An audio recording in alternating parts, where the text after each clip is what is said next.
What makes a good primary school teacher? You know what? I was talking to my partner about this the other day, and I think it's just being yourself.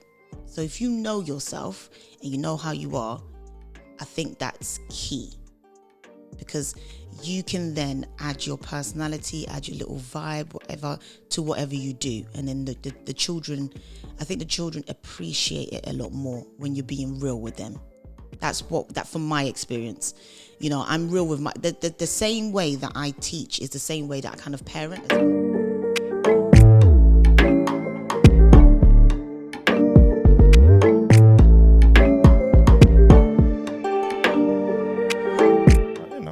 Getting there. Yeah. It's not like some people just get a little pen and paper and a little desk and write away and and produce an amazing book. What inspired you to write? I think it has to be my children. Okay. I think there's been so many memories of them growing up. There's certain stories that kind of stand out, and I thought, this particular story stood out because I thought, you know what, I can make this into a story. I know people will be able to relate to it. So for years, I had the story in mind, and it was just about creating it, putting it down on paper and editing and stuff like that. So I would say the inspiration definitely came from the children. So was the story idea before the kids or after the kids? After the kids. Okay. Yeah. And how old is your eldest one? So my eldest is 14 now. Oh, she's a big girl. Yeah. So how long has the book been out? So the book's been out since 2019, April 2019. So you only gave it to her when she was 12? Yeah. Does she read it? She does. And she reads it to the youngest one. How old is the middle one? Well, soon to be middle. So he's 10. Okay. A massive gap. So that means this book is essentially for the new arrival. Yes, definitely. Yeah. So are we gonna write anything for the 16-year-olds by the time your eldest gets 16? Yeah, there is ideas for more books for older children. Yeah, definitely in the future. But there's one more. So this is a series. This is going to be a series, yeah. So the book that's coming out this year is going to introduce her brother a little bit more. It's going to be like a tag team. But obviously they're no longer that age. They're quite young in the book. So the book is way after the actual experiences, but they're tag teaming. Did they help to write it? They did. So when I was redrafting, when I had ideas, they would kind of contribute and say, "Oh, Mommy, you should do this, and maybe think about this, and add this." Did you really listen, or did you pretend you listened? Yeah, okay, makes sense. No, I really listened, because my son, the last time when we launched this book, you know, he was just like, "Oh, this book is not about me. The next book is going to be my book." And I was like, you know what? Actually, yeah, we're going to try and see how we can incorporate it so that you are a main character as well. So I think he's very happy that he's a main character in the second book. That is amazing. I once thought of doing the same thing, writing a book for my girls, but I don't know what happened. I really, really don't.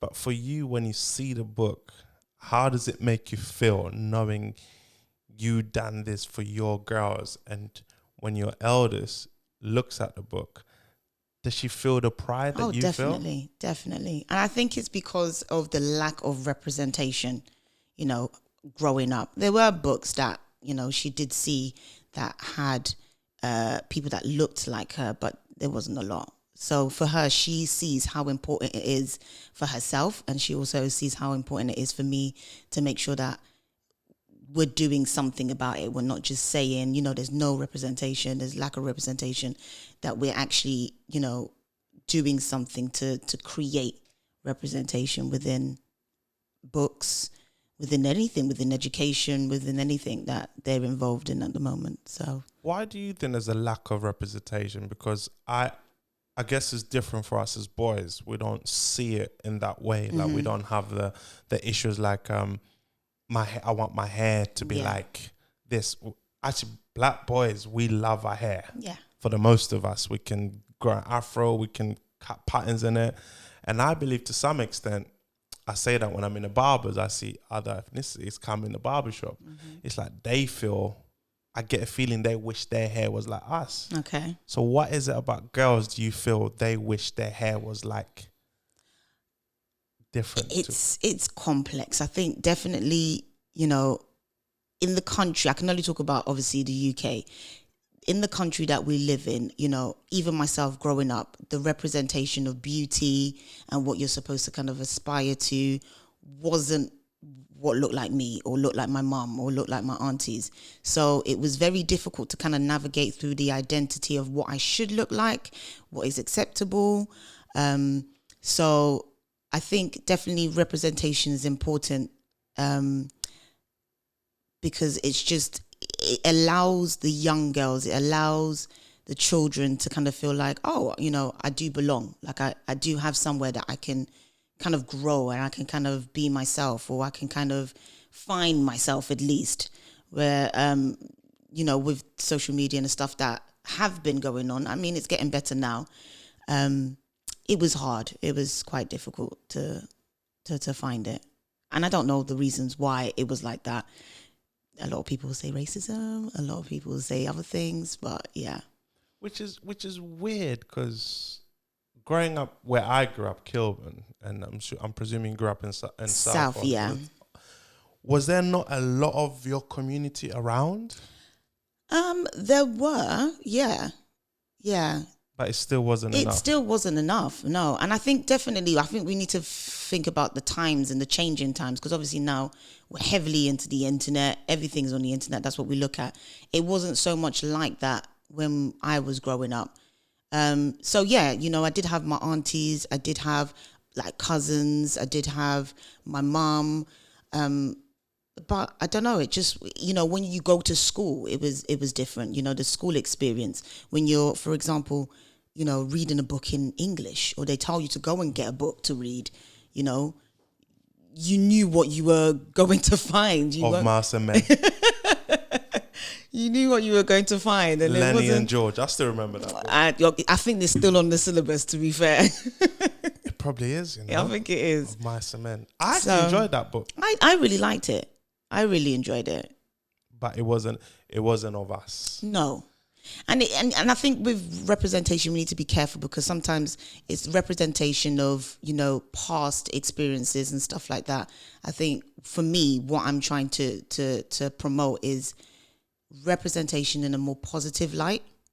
Yes, what we can do, what we can, you know, contribute, who we are, where we're coming from, our heritage. Look how beautiful we are. Look how, you know, amazing we are. So I'm not trying to focus on our past kind of struggles. I'm trying to embrace where we're going, in a sense, with the representation. Do you have these conversations with your daughter?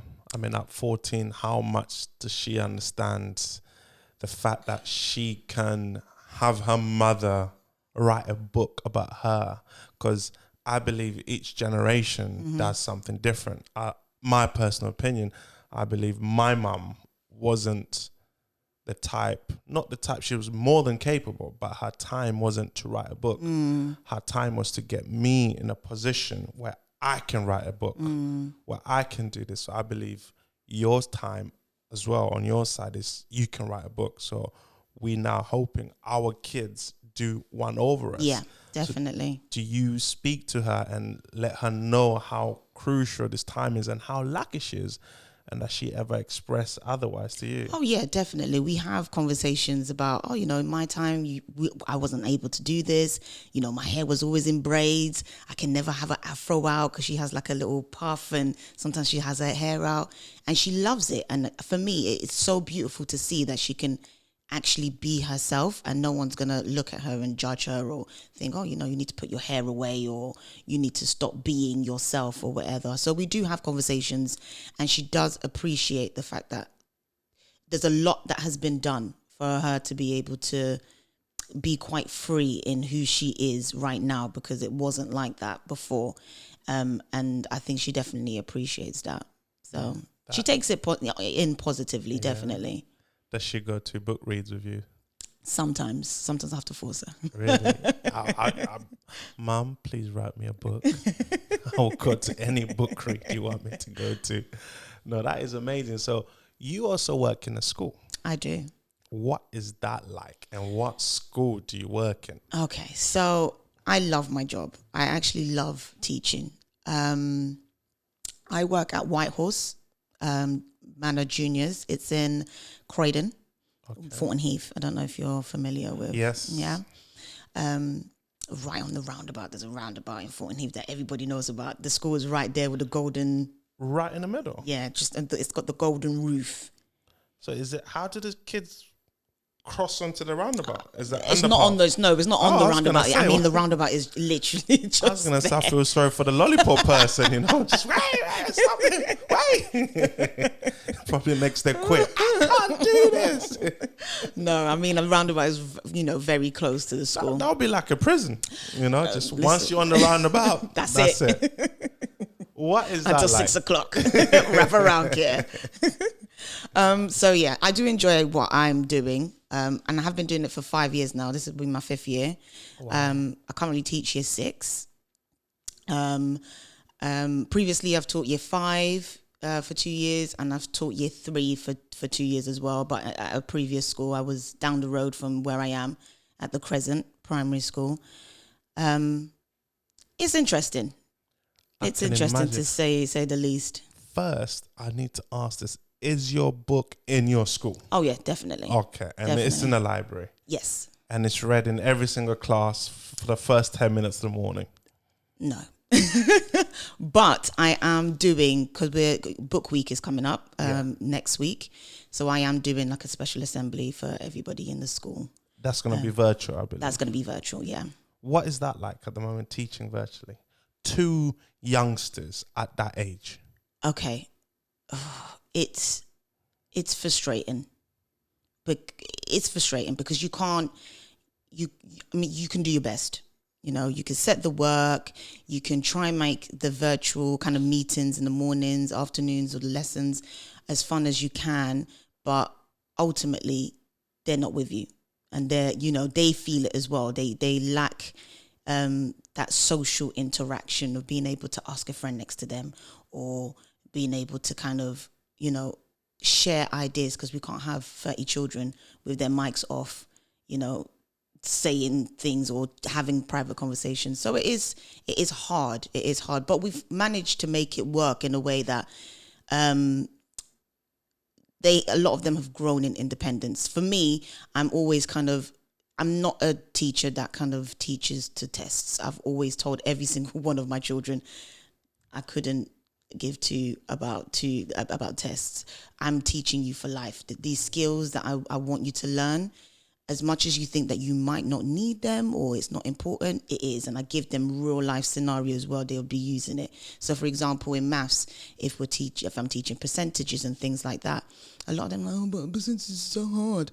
But if you're starting your own business, you're going to need to know what profits you're making, what you need to kind of put in to be able to get out. You're going to need to know a lot of things. So I like to put a lot of the things that I teach into context, which then makes it a little bit more easier for them to digest the learning. And because they know that I'm not one of those teachers that, there's a test coming at the end of the year, they're a little bit more relaxed. I'm kind of more preparing them for the next stage. So if they're in year 5, I'm preparing you for year 6. If you're in year 6, I'm preparing you for that transition to go into year 7, not necessarily preparing you to do a SATs test at the end of year 6. That is interesting, because I don't know how I feel about the tests at that young age. I understand it. I understand why they do it, to be able to see, baselines. But then I think with what's happened, we've kind of got carried away with it. And now it's more of a, look at us as a school, we've got really good, exam results. But can those children actually read, like comprehend what they're reading? Which is true, because a lot of schools go by the league tables now. Mm-hmm. Obviously, the higher up you are, the more money you get, mm-hmm. the more you attract wealthier kids or parents to bring their kids. But how is it then we still have kids leaving primary school, as you said, unable to read, or if they can read, the comprehension skills is poor? How is that possible? Because I'm sure you're aware of the French system. The French system is you don't go to secondary school till you pass Yeah. the test you're in. So if we're setting tests for the students And they're passing regardless. why are we then setting the tests? It's a good question. Because I used to work in secondary school. We used to have students come in secondary school and they can't read or write. Yeah. And Yeah. I always said, what are these teachers in Yeah, primary school doing? And you know what? It's funny because I say this to my year 6. I'm like, listen, guys, you can't go and embarrass me in secondary school. I don't want these secondary school teachers cussing me because, you're not doing what you're supposed to be doing now. Because that's what they do. And they're like, what, secondary school teachers? I was like, yeah, because a lot of you go there and you forget everything you've learned. It's like you've forgotten. It's like you resetted your brain and that's it. As a primary school teacher, how is it possible we're having our young students leave primary school from most of them, they're lucky enough to go from nursery to year 6. And year 6, what age is that? 11. 12, 11, yeah. Mm-hmm. How are we having a 11-year-old who went to the education system in the UK unable to read or write and do maths? Where is it gone wrong, in your opinion? Hopefully we don't get you in trouble by your SLT, But they know that I'm quite opinionated anyway. Which is good. I think if we discuss the problem, we'll come up with solutions. Yeah. Which a lot of schools, I find they keep it in-house because they don't want the shame. Again, league tables, funding, whatever it may be. It is funding. They don't want that. Exactly. They don't want the outside world to know that we got real issues. Yeah. Real issues. Yeah. And you got a lot of parents in schools like my mum. My mum trusted the school, trusted teachers. I'm going to send Francis to school. The teachers are capable of doing the job. They will do a fantastic job. That's why I became a teacher, because I believe my school failed me. At the time, I used to blame teachers. Having becoming a teacher, yes, some blame will go on certain teachers, but not all teachers. No. I think teachers are then forced. Some teachers, even the worst of teachers, to some extent, they're forced to produce poor standard of teaching to the students. So from a primary school level, where does it go wrong? This is so layered. This question is so layered. There's so many different things, Francis. There's just so many different things. I think definitely fundamentally it needs to be a partnership between teacher, parent, and the child. I think a lot of the time you have combinations of, the parent doing the right thing, the school doing the right thing, but there's something going on with the child. The child's just not connecting with the learning.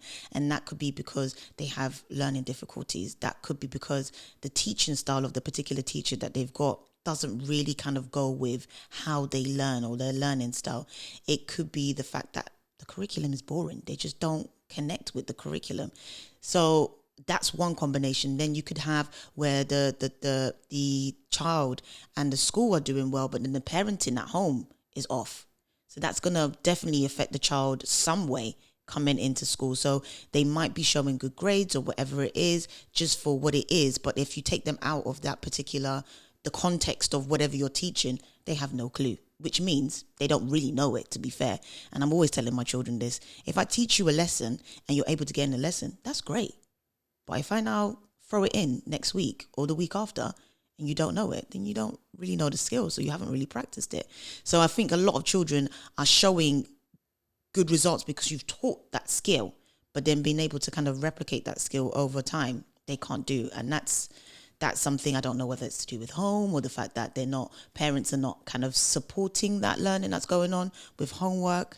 And then obviously you've got the combination where the child is fine, the parenting is good, but then the school are not doing what they're supposed to be doing. So, for example, you might have a teacher that's not as confident as they should be, or don't have the support from SLT or anybody else to be able to really kind of impact the child or the children within the classroom to reach their full potential.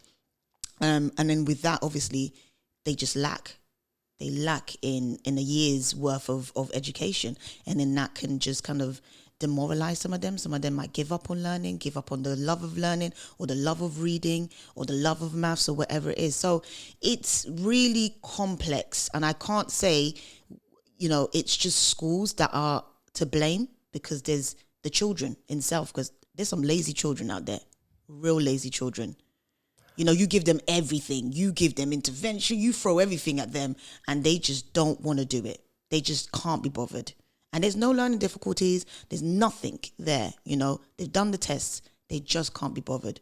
Those type of children are problematic, because it's like, okay, what do I do? I've done everything.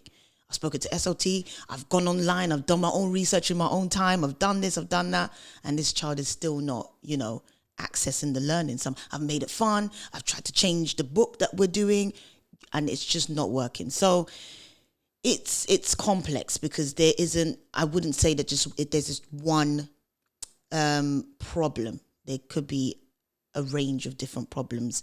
And because obviously we're talking about children, 30 children in a class that are all individual, their issues might just be different. And it's so complex to try and solve. So I think some schools are doing the best that they can, but it is hard, because then schools have funding issues where they'd like to do certain things, but just, there's no money, and it is complex. There's just a lot of things. And those are just the things that have just come to mind that I'm thinking could, contribute to the reason why children leave without being able to read and to write. Ladies and gentlemen, if you're just joining us, you've been here from the beginning, we are here with Toya Sunday. She's a children's author, writer, and more importantly, she's a teacher. She's a lady who's currently giving back to the community, where most of you are just talking and doing nothing about it. She decided to go out there and do. She's letting us in the secrets about how primary school teachers are thriving or underperforming, and the secrets is book writing. What makes a good teacher, in your opinion? Because it's hard being a teacher. Oh, definitely. You have to please the students. Mm-hmm. You have to please the curriculum. You have to please SLT. Mm-hmm. You have to please the parents. Yeah. You have to please yourself. Yeah. And the trick is, you get 25 to 32 students in your classroom. Luckily for primary school, you only get stick with one class. Yes. Whereas secondary school, we see loads of different, but we're going to stick to primary school. What makes a good primary school teacher? You know what? I was talking to my partner about this the other day, and I think it's just being yourself. So if you know yourself and you know how you are, I think that's key. Because you can then add your personality, add your little vibe, whatever, to whatever you do. And then the children, I think the children appreciate it a lot more when you're being real with them. That from my experience. I'm real with the same way that I teach is the same way that I kind of parent as well. And so, kids can know. Yes, kids they do pick up on these things. They do, 100%. So I always reference my children in the class, and I'm like, guys, the same thing I'm telling you, I'm telling my children. So don't think you're getting any special treatments. But then there's sometimes I'm like, oh, guys, I'm going to tell you something. I haven't told my children yet. So it kind of gets them to feel like I care about them, because I do. I do care about them. And I want them to be on board with me, because I want them to succeed. I want them to achieve. And I think definitely that's just part of my character. And that's why it's been easy for me to be able to teach and be a good teacher, because I'm being real with myself. I'm being real with SLT. I'm being real with the children that I teach as well. Good behavior management is another thing. That is key. Good behavior management. And that, unfortunately, isn't taught in uni. So when I went to do my PGCE, that wasn't a module. That was not a module. So, and I'm not trying to say South London is rough, but South London is not the easiest area. It's not. So if you then came in for a shock, what happens for a teacher who studied elsewhere in the countryside where they have no idea just the day-to-day running? I have heard of teachers that have literally lost it. And the thing is, with classes, what I've realized is if you lose them, in that first They're 4 gone. weeks, they're gone. They're not coming back. You are not getting them back. And That's it. They will kill you. Oh, yeah. Children are extremely smart. Extremely smart. They know how to push buttons. They know how to... So if you do not catch them, I think if you don't catch them in the first 4 weeks of you getting them, forget it. And bless kids, because we were once kids. I used to do it. I'm sure you did it. No, I was an angel, guys. We believe that. We believe that. We didn't mean to, because it was so interesting going on the other side. Mm-hmm. I was like, because I personally never cried in the staff room. I've seen staff cry in the park. Oh, yeah. Like, I used to be that kid. That made the teacher cry. You're bad. And Shame on you. Shame on you. I didn't know what I was doing. Please forgive me. Are you sure? And I'm trying to give back. It was because we just thought we were having fun. Yeah. And you were having fun with a teacher's emotions. Yes, that's what you were doing. Yes. You were playing with people's feelings. Do you know what the first lesson was for me? Was the first time I taught a full lesson, a 1 hour lesson. And then I had to plan for that lesson. Mm-hmm. The night before, I spent about 3-4 hours planning that lesson. Easily, yeah. 3-4 hours planning my lesson, which I was meant to teach for 1 hour. And I actually end up only teaching about 10 minutes of the lesson, because the other 50 minutes was behavior management, this, that. And then I remember getting home after school. I will never forget this. Around 6 or 7, I just crashed out. I slept till the very next morning. I'm like, I didn't do anything. Why am I so tired? Then the next, I'm like, you know what? The mental energy and concentration was so much. And it was the day I felt so bad for all those other teachers who I used to mess with. I was thinking, oh my God. I put someone through this. How do you deal with it? You know what? For me, again, my parenting has definitely helped with my behavior management, because there are things that I was able to try out on my own children, and I can say, okay, you know, this works with them. All right, I'm gonna try this out at school, or this didn't quite work, or maybe I should try it, because obviously the children at school are a little bit different. So I've had that kind of parenting kind of advantage before coming into school. And for me, I'm a very, people that know me, people will probably think I'm quite strict. Children might say that I'm quite strict, but I think I'm firm but fair. I get that strict vibe from you.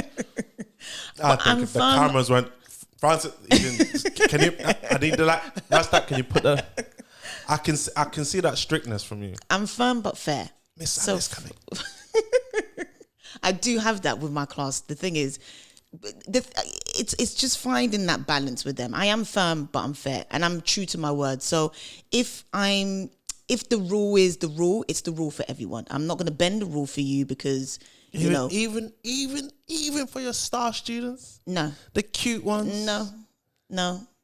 Like if you're being mean, if you're my star student, you're being mean to someone else, I'm gonna address it and challenge you the same way as my little naughty kid in my class would do. I don't believe that. Yeah, I do.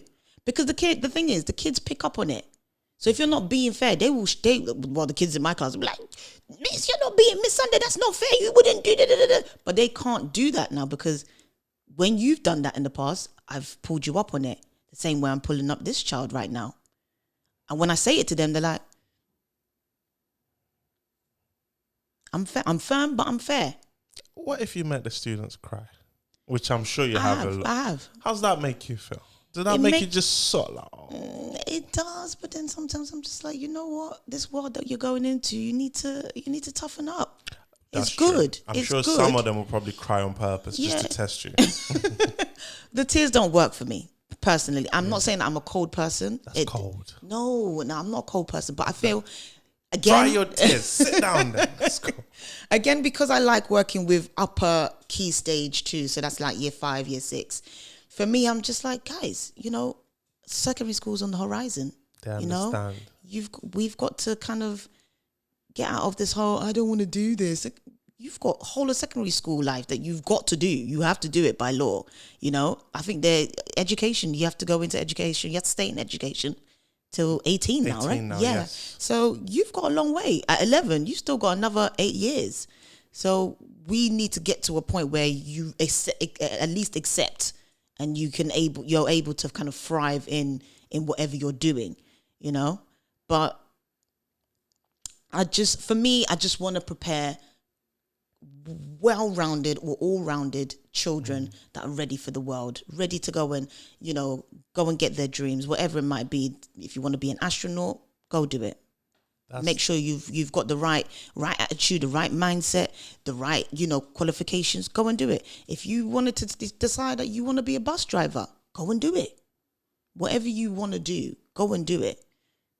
So providing it makes you happy and it doesn't bring harm to others. This is it. Go and do it. So don't go be a shoplifter, please. No. Yeah. Don't go and do illegal stuff. Be a criminal.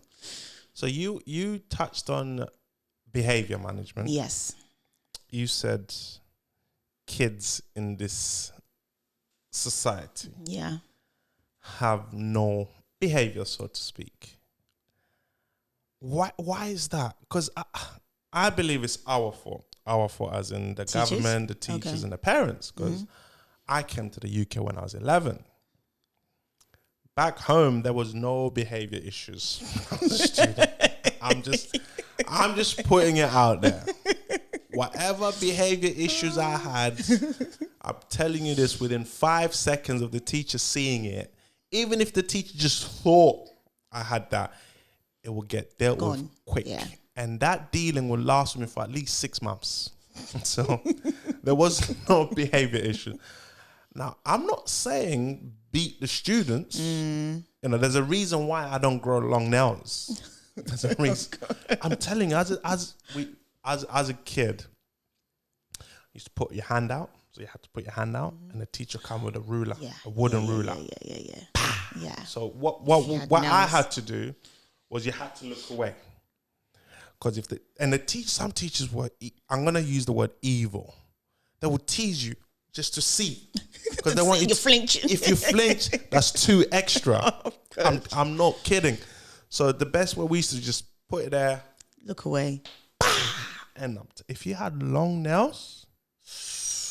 But anyway, so that got rid of any ADHD, PCD, whatever you thought you was dealing with. It was gone. I'm not even joking. You didn't have breakfast in school. You're hungry. It's gone. You didn't do your homework today. Tomorrow you will do your homework. By force. I'm telling you, one time, I remember I got treated unfairly by the teacher. I really did, because it was like guilty by association. But I wasn't even near that. As a child, you got certain memories to cut to, and I got beat, right? And then to be fair, this probably the one time I can remember where a teacher abused their power. But I could see, looking back, why. I must have laughed. I'm in a vicinity. So I went home, and I told my gran, and I was angry. My gran said, yeah, okay. My gran said, okay, we're going to school tomorrow, the next morning. And listen, that was a big deal, because my gran used to sell food in the market. So me and my gran marched to the school.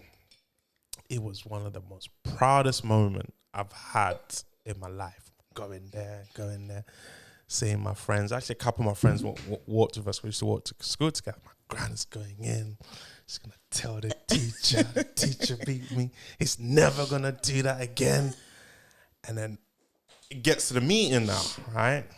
And you couldn't book appointments or anything like that. You just turn up. You respect your elder. Yes, so the teacher. The teacher sat down, my gran sat down, and I got a little cheeky grin. I got my lady with me. And I sat down, my gran just looked at me. Don't sit down. I stood up. Now my mind's like, what the hell is going on here? Oh, gosh. And then the teacher started saying what happened or what he thought happened. My gran just said, no more. My gran beat me. My gran turned me around, gave me some beating on my backside. Hey, when I say I didn't know what happened there and then, and then The switch was so quick. and my eyes are teary. I'm looking around. And guess who's got a smile on her face? The teacher's now got a smile on her face. Hey, and then my gran said, if he ever does anything, you deal with him. And she walked out, left.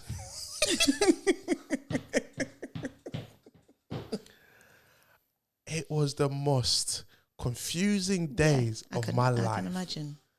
Like, you came for me and you gave me an ass whipping In front of the person that teacher owned me for the rest of our time together.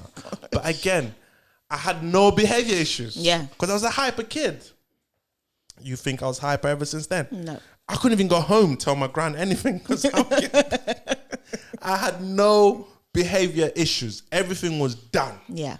And to the point where the teacher used to pick on me. Not in a bad way, because he knew. Francis, do you want to read? No. But I'll do it. Say yes, sir. Francis, want to collect the books? Yes, sir. Francis, yeah. It got to the point where Francis, who was speaking, oh shit. I'm like,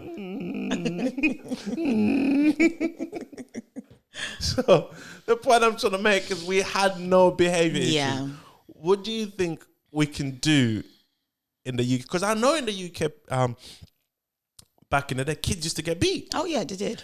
But it got to the point where a lot of teachers abuse their power and start like literally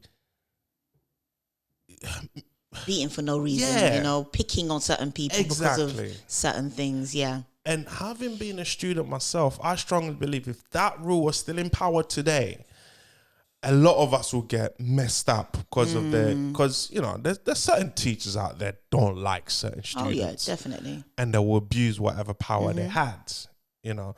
But what do you think can be done to help discipline these kids and help parents come along as well and get together? Because as you said, behavior management, I believe, is key in any given education settings. Well, I think we need to be true to our word, because I had a particular incident where a child was extremely rude about me. So I didn't hear it, but a member of staff heard it. And it was really rude. I can't remember what it was. I don't even want to say it because, you know, people might be like looking. But it was really rude. And a member of staff told me about it. And we had a trip coming up. So because I was so outraged by it, obviously I confronted the child and I said, with another member of staff, and I said, you know, a member of staff has said that you said this. Is this true? And obviously they tried to deny it. And then obviously getting to the bottom of it, the child did say it. So for me, I'm just like, well, if you're going to say that, you're going to be quite brazen about saying that in front of your friends and in a place where other members of staff are, there should be some sort of consequence for that. Because in the real world, if you do something, so for example, if you shoplift and you are caught, you are going to go to court. Do you understand? That you're going to have jail time or whatever it is. There's consequences, you know, even as adults, there's consequences to certain decisions that we make. So for me, I thought, you know what, as the trip is coming up, that's your consequence. You're not going to go on the trip. Yeah. I spoke to the mum. The mum was just like, of course, Miss Sunday, you know, I completely understand, you know, but then it was overridden by SLT. So it then looked like, and this is where this firm and fairness, you know, kind of goes against me, because obviously the rest of the class, because you know how children are, everybody talks. The rest of the class found out what happened, not through me, but obviously through the other children that this particular child spoke to. They saw that there wasn't a consequence, and they thought the consequence that I'd given was suitable for that particular not crime, but the incident that happened. So obviously, you know, a lot of the children in my class were like, you know, why is this child still coming on this trip? If that is the extent of what they've done, you know, surely, and I had nothing to say, you know, because I felt the same way they did, you know. And it's like the students laughing in your face. Yeah, but then they kind of felt like, hold on a second, if this child can get away with this, then I can do that. Do you understand? And then it's almost like, oh, you know, we're making excuses for this child, but then it's like we're not setting a good example, because if it was another child that did this, that would have been the consequence. So we're not being fair. So I think schools definitely there needs to be clear, very clear kind of consequences to certain things that might happen in schools. It's not clear. And then it leaves teachers kind of doubting themselves in terms of their own profession and reaching decisions that are going to be good for either the child or good for the class. It kind of spoils the dynamic within the class, because for a good couple of days, the children were a little bit, not off with me, but were off with the whole situation. And then that kind of caused there to be a bit of friction between the child and the rest of the class. So it was a very awkward situation, and it could have just been dealt with you're not coming on a trip, because that's the extent of this event. And he would have learned from it. He would have said, in his mind, he would have thought, you know what, I'm not going to do that again, because if I get caught, this is what's going to happen, and I don't want this to happen. So in his mind now, he's thinking, oh, I can do whatever I want. I'm still going to go on the trip. I'm still going to go to Fort Park at the end of year 6. I'm still going to do you understand? I'm still going to do anything. So I think schools definitely need to have very clear or outline very clear for parents, for teachers. This is what's going to happen if things like this happen, because we have to be fair and we have to be firm, and we have to prepare these children for where they're going on to, because it's not just about primary school life. As much as we want them to enjoy it, ultimately they're going to be adults. If they're not taught that there's consequences to certain things, they're going to go out into the world and they're going to think that the world's against them. No, the world's not against you. You just haven't been taught that there's consequences to certain things, that decisions that you make. Which you're right, which they are. And I believe that's one of a key issue that we're lacking in school at all levels, primary school, secondary school, even to some degrees university, because it's all about pass the exam. Yeah. And I used to have students walk up my lessons at the end of their time, and they're like, we can't connect the two. You know, what did we, like what we learn in Mr. Koh's lesson to the outside life? Let's just coast through life. Yeah. And you're like, well, you used to be an A-star student. What's going on? Yeah. They can't connect the two, which is, it's a shame. It's a real shame. So moving on to one of your passion. Okay. The writing. Tell us about that. How was that born? I mean, we all know the book is tribute to your elders, but where did that come from? Where did the fire come from? It's definitely interlinked with obviously having children, having experiences with my children, but it's also linked with education as well. So I felt like when I was with the idea was like birthed, I was kind of like in retail. So I was in uni doing my first degree. First degree? Yeah. How many degrees we got? We've got a degree, we've got a master's, and we've got a PGCE. Hey, we are sitting royalty. Hey! She did not to say that. So when I was doing my first degree, this is where the story was kind of birthed. And then obviously coming out of that first degree, which was fashion journalism, and having a child, it was kind of hard, because a lot of the work was, they wanted free work, you know, internship where they wouldn't pay. And I was like, well, I've got a family, I've got a child to raise. I can't be doing free work for my time. So I took a real interest into my daughter's education. And she was doing really well. And then it got to a year that she wasn't doing so well. But then the teacher was telling me, no, she's doing well. Don't worry. It's fine. And then the report came out and it's like, she was below. I was like, hold on a second, what's going on here? You said she was doing well? She was doing fine. You know, there's nothing else that I need to be doing. So that kind of triggered my interest. And then obviously, as I kind of went deeper, I became a TA for 3 years before going to do my master's and going to do my PGCE and then becoming a teacher. So throughout that whole time, it's just kind of looking at what's going on within schools. What type of books are children picking up? You know, what connections are they making? What stories are they generating when they're writing? Things like that. So I think it's a combination of different things that kind of birthed this whole passion for writing and doing stories, which has made actually my English lessons a lot easier for me, because a lot of Just them give them a book, read a book. so a lot of them are like, oh, miss, but you know, you write. And I'm like, yeah, I write. But it's not just about writing, because obviously this is a bit of writing that is aimed at a particular age range. But it took a long time for me to get to this stage. I had to edit. I had to get people to look at it. I had to, you know, change words. So I'm always using that example in the writing lessons, because a lot of them seem to think that they can write and that's it and I'm done.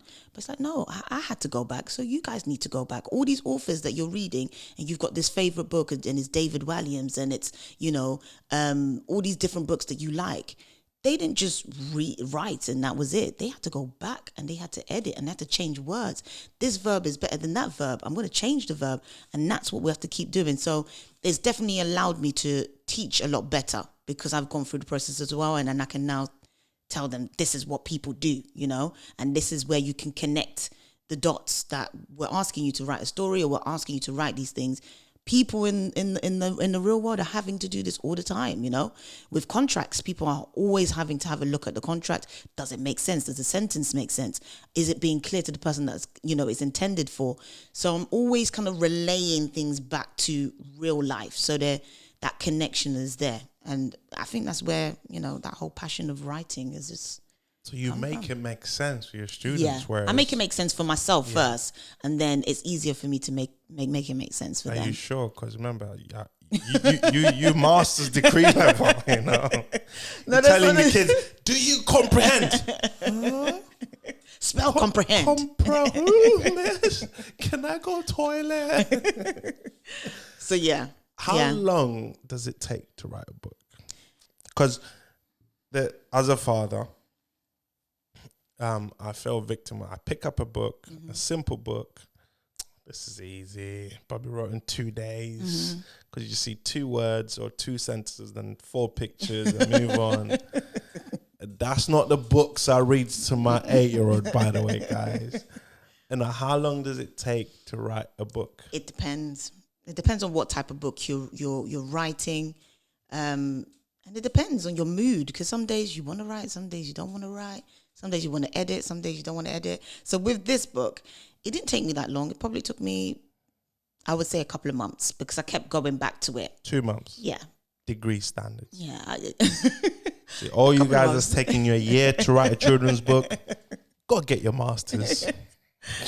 So it took me, a couple of months. And then I was, you know, editing it, sending it to friends, sending it to like a copy editor and all these other things. So coming back and I'm like, oh, you know, I want to change this again. And then it got to a point where I thought, Toye, let's stop. Because how did you derive to that point? You say, you know what, this is it.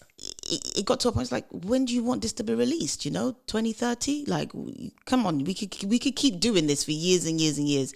You've got to just stop somewhere. So I decided, I worked backwards. I said, okay, you know what? Yeah, the launch is going to be in April 2019. I worked backwards in terms of getting an illustrator, you know, raising the money and all those type of things. So I thought, you know, by this date, I need to have it done.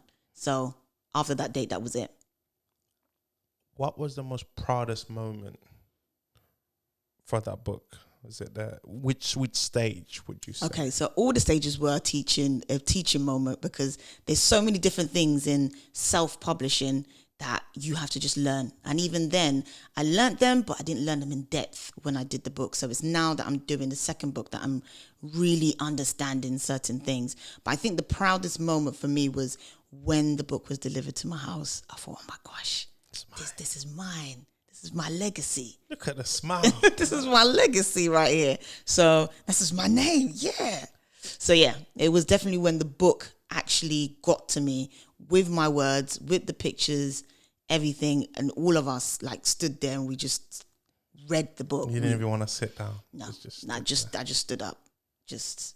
What about your daughter? Because you done it for her. I did. What was it like? Did she really gravitate there. She did. She was really passion. excited, but she's a teenager, so it's just like, Yeah.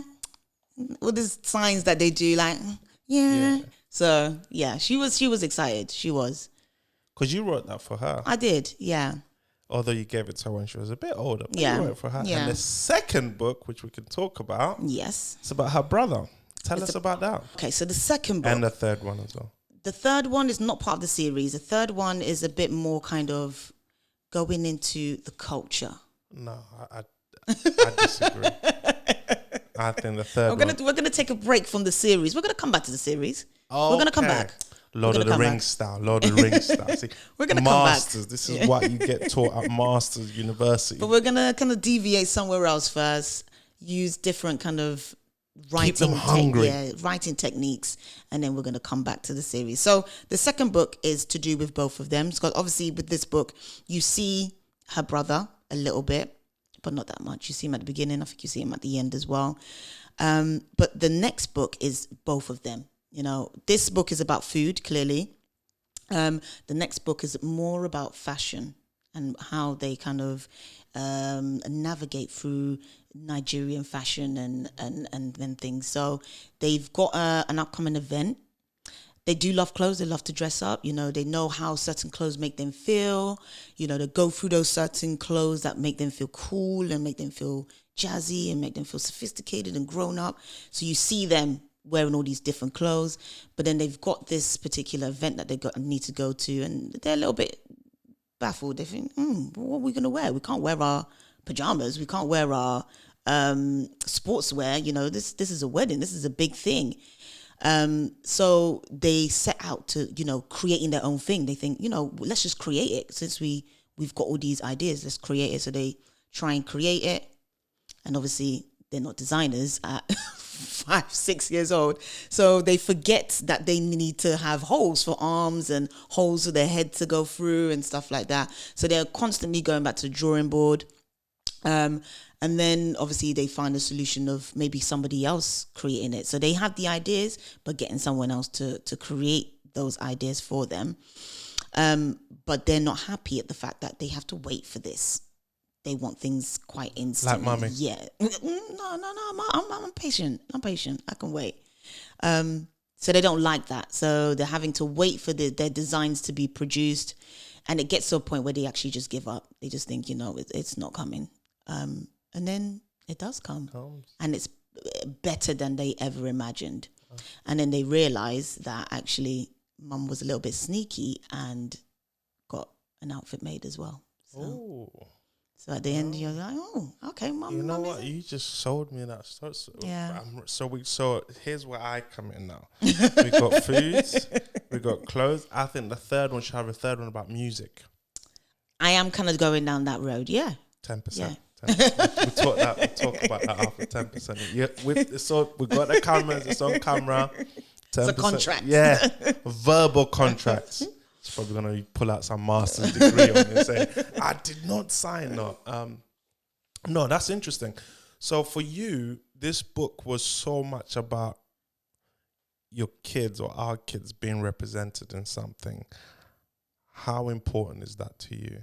Very. Because we spoke about it off camera. Extremely important.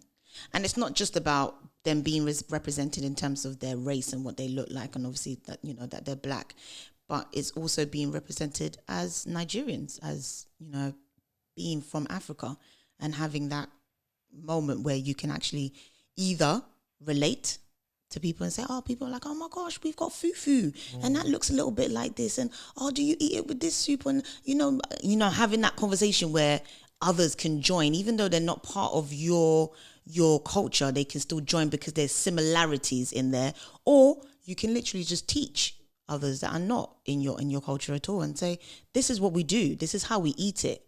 You know, even though my daughter eats it with a spoon or whatever. Yeah, I don't understand. You have to. Yeah, you've got to get your hand in there. Before Corona happened, we wash our hands. You dig in. You know, you take it in and you do you know? I learned the hard way. I remember being a kid, because like back home, they put food in one plate, and you have your own little plate. And you had to take from there. Yeah. But for some reason, I think they were backwards. They allowed the adults. So as a kid, you couldn't go in first. Hey, and listen, my uncle's right. It was nearly done by the time you look. Big fat scoop, right? Puts it on his plate, right? So every adult will have. There's still enough. But the problem was too hot. Yes, so you can only take a little bit at a so time. the kids, and you have to keep going back. Yeah, so the kids came with a tiny. By the time you look back, down, it's gone. So I guess using knife and fork, you can get in there quicker. Yeah, but it's criminal. So let me ask this question. I think I know your answer. Okay. Nigerian jollof. Oh gosh, this argument. Finish it. Nigerian jollof is the best. Okay, we won't even say that out of the country. Sorry. I'm just. But you know what? To be fair, I've tasted Ghanaian jollof and it's good. It's good, but not the best. It's good, but it's not the best. Okay, all right. That's it. We leave it there. So this show, thank you for coming. I got one question for you. What advice would you give to a young person out there who want to publish their own book? Because they say that everyone has a book in them. Mm-hmm. What advice would you give the young ones to go out there and actually go and do it? Go and do it. Go and do it. Go and, get it written down. Go and find professionals to look at the book and look at the story and make sure that it's written in a way that will be able to capture people that are reading it. So you're really having that impact.